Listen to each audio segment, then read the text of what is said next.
When I was 15, my parents moved out to a pretty rural area of California. I had lived in the Bay Area my whole life and was pretty used to the city, so moving out into what felt like the middle of nowhere was quite a switch to me. It was a little nothing town on the road to Reno. It didn't even register as a stop unless you were desperate for respite from the road. Really, it was a few scattered houses on the back roads into the woods, and the downtown area was a little bit more than just a post office and liquor video store. I thought it was hell. We moved up at the start of the summer, meaning that I was leaving my friends right at the time when I would actually be able to hang out with them and go and spend a few days goofing off with them. It pissed me off, and I complained the whole time, but the old man didn't care. In his words, he just needed to get away from the damn people. This was sentiment that he would echo into his old age. I love my father, but a people person he is not. Anyway, like I said, it was the start of the summer when I got there, so I really didn't have much to do. Most weeks my parents would be at work and I would just bum around and watch television, play video games, and borderline just fuck around on the computer. One day though, I just had to get out of there and I decided that I wanted to go exploring in the woods that were right around my house. My parents told me multiple times not to go out there alone, but at that point, I couldn't have given two shits. I had to get out of there. With that, I stepped out the back door, walking stick in hand, and proceeded up the hill behind my house. It was a hot day, and about 10 to 15 minutes into the walk, I was sweating like a pig. It didn't help that the woods behind my house were almost entirely an uphill climb. I stopped and rested on a fallen log, about halfway up the hill, for some water. I pulled the bottle out of my bag and took a few sips as I was staring back down at my house. I clearly remember thinking how I could just keep walking further and further into the woods, just saying fuck it to everything, and just disappear. Maybe then my parents would regret bringing me up here. It was a stupid teenage kind of thought, the kind that would get you forced into doing something that you don't want, and it passed out of my head. I turned and continued climbing up this hill. I saw some signs of both people and animals as I made my way up. Little deer trails carved into the brush, snakeskin, and an old tire swing someone had set up in the trees, and there were a lot of beer cans. I guess behind our house was a party spot for somebody. I finally reached the top of the hill and turned to look back down to my house.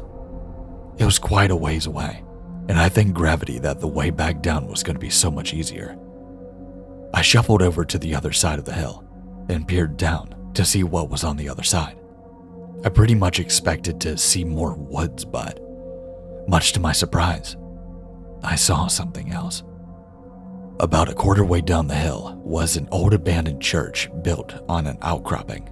The place looked like it had not had anybody there in decades, and even in its prime, it was a little more than just a shoddy wooden cabin with a cross on top.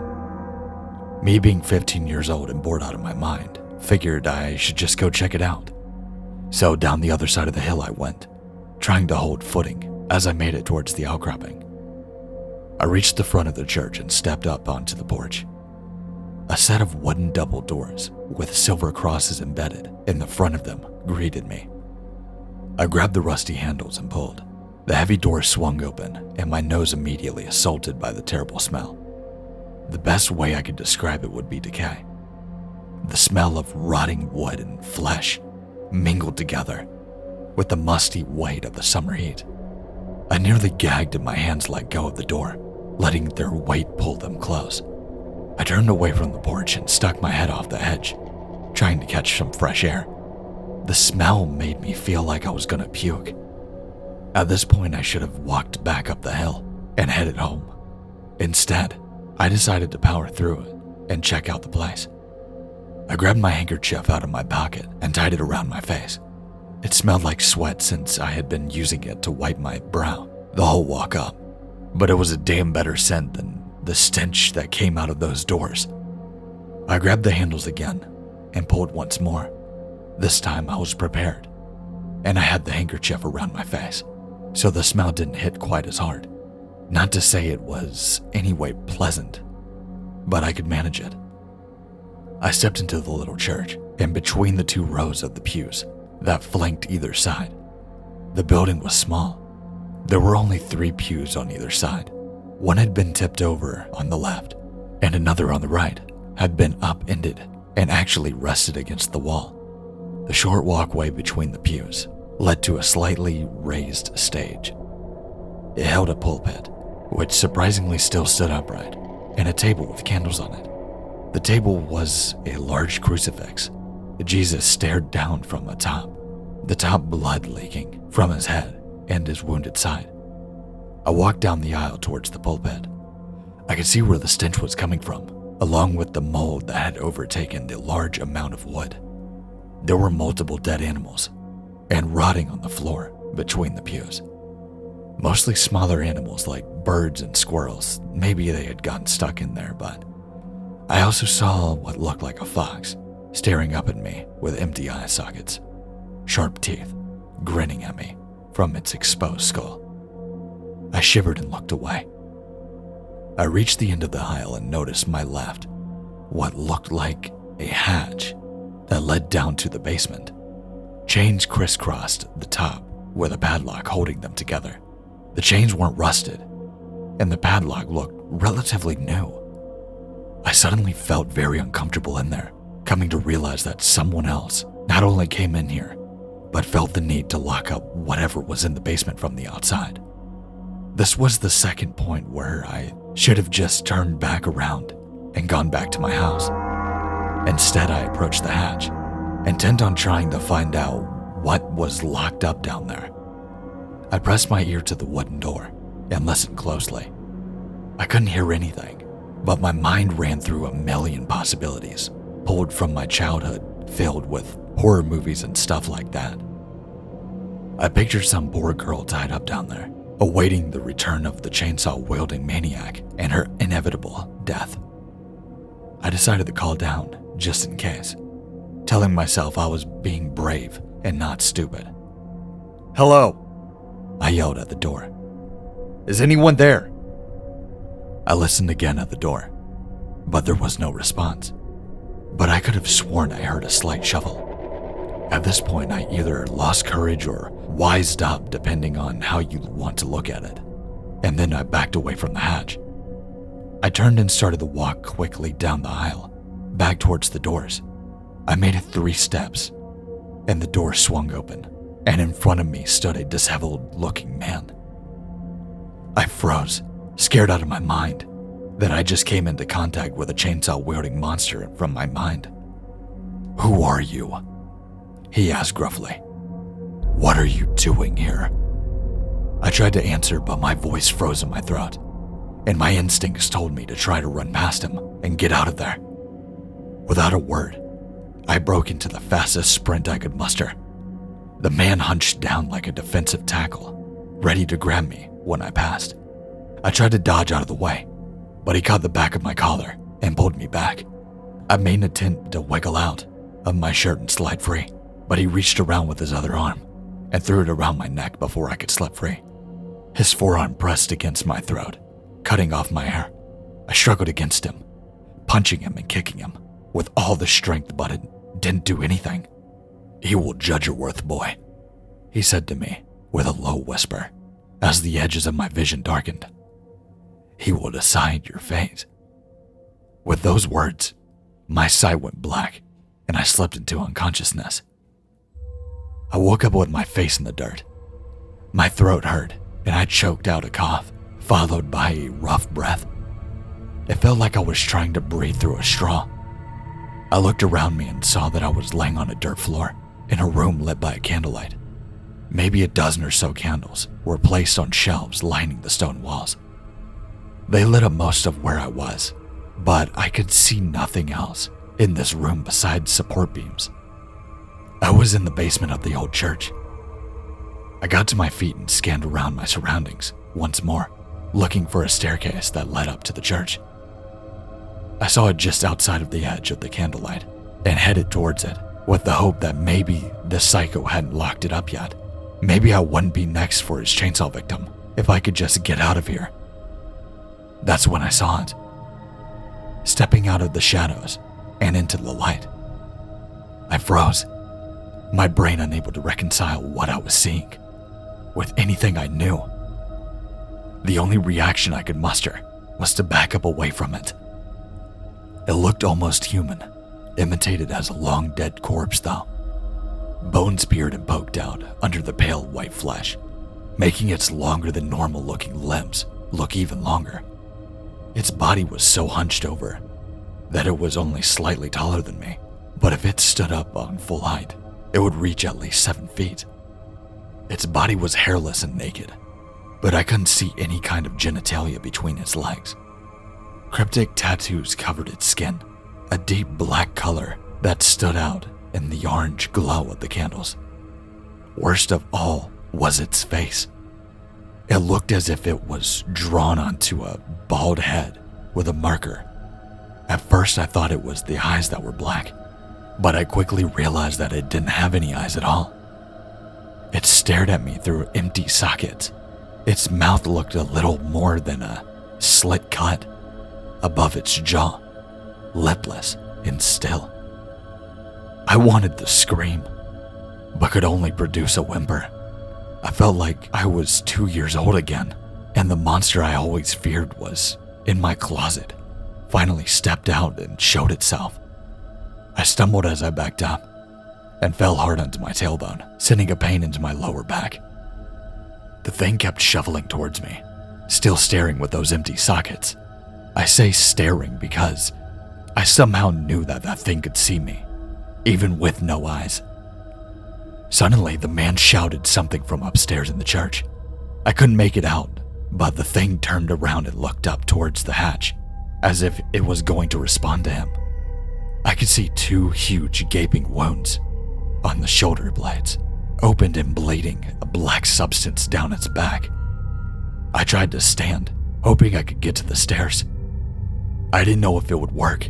I just wanted to be able to get away from this horror that I was seeing. As I got onto one knee though, it turned its head back towards me quickly. I fell back again in shock, as it seemed to have suddenly glided across the ground until it was directly next to me. It reached out with its bony fingers to touch my face, cocking its head to the side, like it was examining me. I felt my bladder let go, and warm urine rushed down my thighs. Tears spilled my eyes, and my nose began to run as I shivered and cried. I wanted to see my mom, my dad, even the lunatic from before. I just didn't want to be near this thing anymore. It let go of my face and stepped back from me, turning its head towards the basement ceiling. Suddenly, its slit mouth dropped open to a gaping black hole, a toothless maw that seemed prepared to swallow me whole. Something that sounded like static began emitting from its mouth, growing louder and louder with each passing second.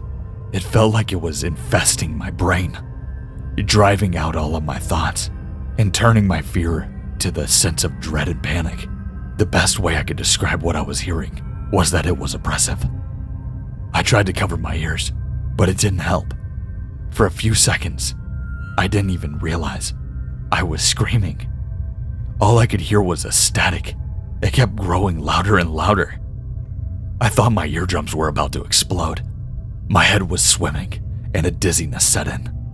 I fell to my back, still screaming as loud as I could, and still hearing nothing but the static. It felt as if an eternity had passed, until I finally blacked out. I woke up again with my face in the dirt. This time, though, I was laying on the ground outside of the church. My ears were ringing and my head throbbing as I slowly got to my feet. It took me a few seconds to realize where I was. It was dark now, and the full moon hung above me, bathing the church in an eerie blue glow. I stumbled my way back up the hill, tears streaming down my cheeks as I went. I didn't know how I had gotten out of the basement, and I didn't care. I just wanted to be as far away from this place as possible. I tried to move as fast as I could towards my house, stumbling and falling down the hill as I went. When I finally reached the bottom, I was covered in scrapes and bruises. I looked through my teary eyes, and I saw the flashing lights of cops outside of my house. My parents must have come home and found me missing. I didn't even know how long I had been gone. I entered my house disoriented and staggering, weeping uncontrollably, and covered in my own blood and piss. The last thing I remember is seeing my mom rushing towards me, her arms outstretched, crying, police coming quick behind her. I collapsed into her arms, and once again, blacked out. It was 2 days before I woke up in the hospital. My parents and the police questioned me endlessly, asking what had happened, and I told them the story I just told you. They of course didn't believe me, at least not the part about the thing I encountered in the church basement. The police did go looking for the church and the man I had described. They found both. The man was dead of apparent heart failure on the floor of the church, and the basement was empty. They chalked the thing up to be a delusion I had created to deal with what the man had done to me. I knew better though. I wasn't crazy then, and I'm not crazy now. Whatever I saw in the basement was real. As real as anything I've ever seen. The case was closed as far as everyone else was concerned though. I was a traumatized boy making up stories to deal with abuse I had suffered at the hands of some sick lunatic. I was released from the hospital later that week, cut up and bruised. And for some reason, no one could explain. Now unable to hear out of my right ear. I spent years in counseling afterwards, with a therapist telling me that the abuse I had suffered created some psychotic break to creating a monster in the place of the man. My memory of the event never changed though. That was 16 years ago.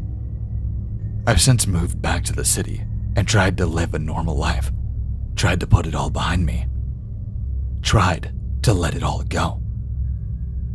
Some nights though, when it's quiet and dark, I can hear the static humming in my deaf ear.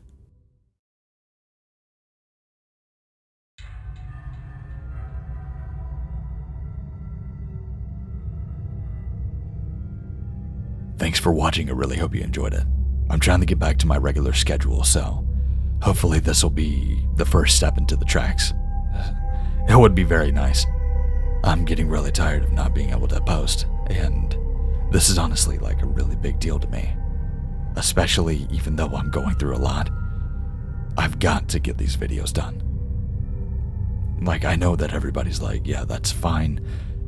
You've got your own stuff, but this is my escape, so I've got to try to get them out. But if you did like this and you would like to see more like this, make sure to like, comment, and if you're new to the channel, make sure to subscribe. I've got a lot more content, I promise that. And hopefully I can get back to the regular schedule, so hopefully you'll have like 3 videos a fucking week. Hopefully. That would be fucking nice. But make sure to check out the links in the description, like Twitter, Instagram, everything like that is in there, including my Gmail if you would like to submit a story. I would love to do subscriber stories. Come on, I need somebody email me a story, come on. But with that being said, stay safe, stay scary, and I'll see you in the next one.